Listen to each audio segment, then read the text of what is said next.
SLBC టెన్నెల్లో సహాయ చర్యలు కొనసాగుతున్నాయి. టెన్నెల్ పైకప్పు కూలిన ప్రాంతాలకి సహాయక బృందాలు చేరుకొని రెస్క్యూ ఆపరేషన్ను వేగవంతం చేశాయి. టెన్నెల్ కూలిన ప్రాంతానికి 50 మీటర్ల దూరంలో రెస్క్యూ టీం ఉంది. భారీగా మట్టి బురద ఉండటంతో సహాయక చర్యలు అంతరాయం కలుగుతోంది.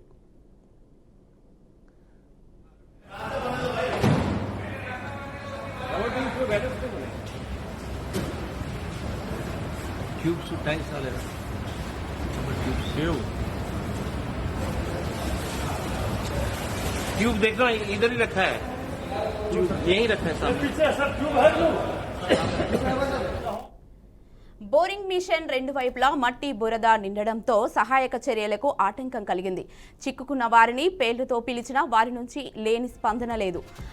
రెస్క్యూ బృందాలతో పాటు సహాయక చర్యలకు నేని బృందాలు తీవ్రంగా శ్రమిస్తున్నాయి. హై కెపాసిటీ పంపింగ్ సెట్లు, క్రేన్లు, బుల్డోజర్లతో రెస్క్యూ ఆపరేషన్ చేస్తున్నారు. రెస్క్యూ ఆపరేషన్లను మంత్రులు ఉత్తమ్, జూపల్లి దగ్గరుండి పర్యవేక్షిస్తున్నారు. కార్మికులను రక్షించేందుకు ఉన్న ఏ అవకాశాన్ని వదులుకోవద్దని సూచించారు. సొరంగం లోపల చిక్కుకున్న వారి పరిస్థితిపై తీవ్ర ఆందోళన నెలకొంది. సహాయక చర్యలపై రాష్ట్ర స్థాయి ఉన్నతాధికారులతో రాష్ట్ర disaster management special chief secretary Aravind Kumar సమీక్ష నిర్వహిస్తున్నారు. సహాయక చర్యలపై ఎప్పటికప్పుడు సీఎం రేవంత్ రెడ్డి ఆరా తీస్తున్నారు.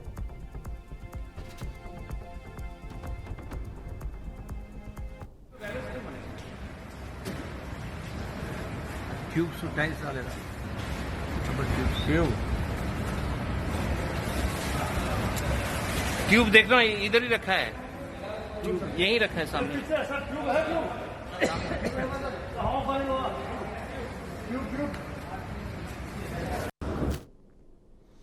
టెన్నెల్లో చిక్కుకున్న 8 మందిని రక్షించేందుకు తీవ్ర ప్రయత్నాలు జరుగుతున్నాయి.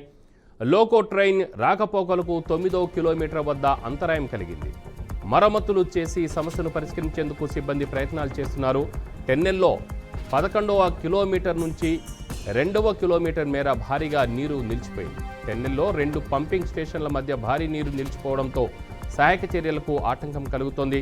ప్రత్యేకంగా పంపులు తెప్పించి డీవాటరింగ్ చేస్తున్నారు. అర్ధరాత్రి టీబీఎంలోకి ఎన్డీఆర్ఎఫ్ బృందాలు 100 మీటర్ల బురదను దాటి లోపలికి వెళ్ళాయి. సహాయక చర్యలపై అధికారులు సమీక్షిస్తూనే ఉన్నారు.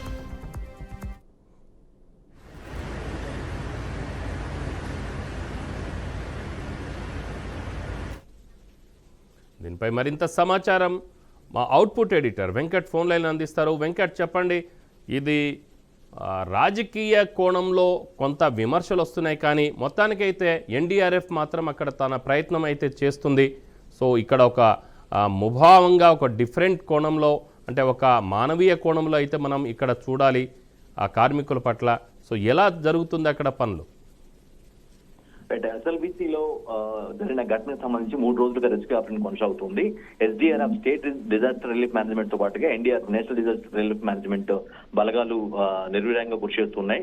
వారిని బయటకు తీసేందుకు ఆల్మోస్ట్ 8 మంది కార్మికులకు సంబంధించి ఇప్పటికి కూడా ఆచూకీ తెలియకపోవడంతో ఆల్మోస్ట్ వారు బతుకున్నారా లేదన్న విషయంపై కూడా క్లారిటీ లేని పరిస్థితిలో రాష్ట్ర ప్రభుత్వం మాత్రం అన్ని విధాల ఎన్డీఆర్ఎఫ్, ఎస్డీఆర్ఎఫ్ తో పాటుగా ర్యాట్ హోలర్స్ అని చాలా ప్రముఖమైనటువంటి రెస్క్యూ ఆపరేషన్ లో ర్యాట్ హోలర్స్ అనే వాళ్ళు చాలా కీలకమైనటువంటి వ్యక్తులు. ఎందుకంటే చాలా చిన్న కంతలో నుంచి కూడా లోపగల్లో, అంటే వాటిని కొంత పెద్ద చేసుకొని ఎక్కడైతే కూలిందో, అంటే టన్నెల్ కూలిందో ఆ ప్రాంతానికి వారు ఎక్కడైతే చిక్కున్నారో ఆ ప్రాంతానికి వెళ్ళడానికి వీళ్ళు ర్యాట్ హోలర్స్ చాలా ఉపయోగపడుతూ ఉంటారు. సో వాళ్ళు కూడా రంగంలో దిగారు. ఏంటంటే ప్రధానంగా టన్నెల్ కూలిన ప్రాంతానికి 50 మీటర్ల దూరంలో రెస్క్యూ టీం ఇప్పుడైతే ఉంది. సో దాన్ని దాటుకుంటూ నెమ్మదిగా దాటుకుంటూ వారి వరకు రీచ్ అవ్వాలంటే సమయం పట్టే అవకాశం కనిపిస్తుంది. మట్టి బురద బాగా ఉండటంతో సహాయ చర్యలకు అన్నిటి కూడా అంతరాయం కలుగుతుంది. అంటే అంత వేగవంతంగా రెస్క్యూ ఆపరేషన్ సాగట్లేదు. ఎందుకంటే చాలా డిఫికల్ట్, అది డార్క్ గా ఉంటుంది, మొత్తం చీకటిగా ఉంటుంది. అక్కడ లైట్స్ వేసుకుని వెళ్తూ ఉండాలా. ఆ కూలిపోయిన ప్రాంతంలో మట్టితో పాటుగా సీపింగ్ జరగడం వల్ల వాటర్ కూడా బాగా ఎక్కువ ఉంది. సో ఈ బురదను దాటుకుని వెళ్ళాలంటే చాలా స్టెప్ బై స్టెప్ చాలా కిందకి వెళ్ళాలి. పెద్ద పెద్ద యంత్రాలు కూడా అడ్డుగా ఉంటూ ఉంటాయి. సో ఇవన్నీ కూడా కూలిందంటే ఆల్మోస్ట్ దాని దెబ్బకి సంబంధించి కావచ్చు, లేదంటే అక్కడ ఉన్నటువంటి అప్పటికే ఉన్నటువంటి యంత్రాలు కావచ్చు, వీటిని దాటుకొని వెళ్ళాలంటే చాలా నిదానంగా వెళ్ళాల్సిన పరిస్థితి కనిపిస్తుంది. చిక్కున్న వాళ్ళు అంటే వాళ్ళ దగ్గర రీచ్ అయ్యే కొందికి, అంటే రెస్క్యూ ఆపరేషన్ అడుగడుగు ముందుకు వెళ్తున్న కొద్దికి వారి పేర్లు పెట్టి ఎవరైతే 8 మంది అక్కడ చిక్కున్నారో వారి పేర్లు పెట్టి పిలిచినప్పుడు కూడా అక్కడి నుంచి స్పందన రావట్లేదు. అంటే వాళ్ళు ఎలవిగా ఉన్నారా లేదంటే ఏదైనా జరిగిందా అనే విషయంపై కూడా క్లారిటీ లేని పరిస్థితి కనిపిస్తుంది. రెస్క్యూ బృందాలతో పాటు నేవీ బృందాలు కూడా ఇందులోకి దిగాయి. మొత్తం ఈ 3 బలగాలతో పాటు నేవీ బృందాలు కూడా రంగంలో దిగి మొత్తం హై కెపాసిటీ పంపింగ్ సెట్లు కావచ్చు, క్రెయిన్లు, బుల్డోజర్లతో రెస్క్యూ ఆపరేషన్ అయితే కొనసాగిస్తున్నారు. ఎట్టి పరిస్థితుల్లో ఎవరైతే చిక్కున్నారో అంటే ఎక్కడైతే ఘటనా స్థలం జరిగిందో అక్కడ టనల్ కూలిపోయిందో ఆ ప్రాంతంలో మాత్రం చాలా అంటే పెద్ద ఎత్తున మధ్య అంటే దారిలో ఎట్లయితే బురద మట్టి అడ్డుగా ఉన్నాయో ఆ ప్రాంతంలో కూడా చాలా కన్ఫ్యూజ్డ్ పరిస్థితి అయితే ఉన్నట్టుగా అర్థమవుతుంది. ఈ పనులు మొత్తాన్ని కూడా మంత్రులు ఉత్తమ్ జూపల్లి ఇద్దరు కూడా పర్యవేక్షిస్తున్నారు. కార్మికులను రక్షించేందుకు, అందులో చిక్కున్న కార్మికులు రక్షించేందుకు ఏ చిన్న అవకాశం ఉన్నా కూడా వదిలిపెట్టే ప్రసక్తి లేదు.